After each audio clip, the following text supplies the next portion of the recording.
Hello guys, welcome to a new video from the channel. This time we check how to customize so you can see your Messenger notes. So let's start. First, let's go to Messenger, and then when we are here, just go to your notes. Just click here, and you can, for example, write something. In this case, I want to write this one, and then just go to the option that says Change Audience. Just click here, and you can, for example, share with your friends and connections, only friends, or you can custom it. So you can click here, and you can select the person that you want to share with. So just click here and choose who can you see.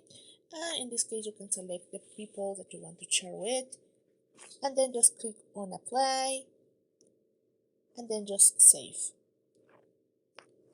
Now share, and that's it.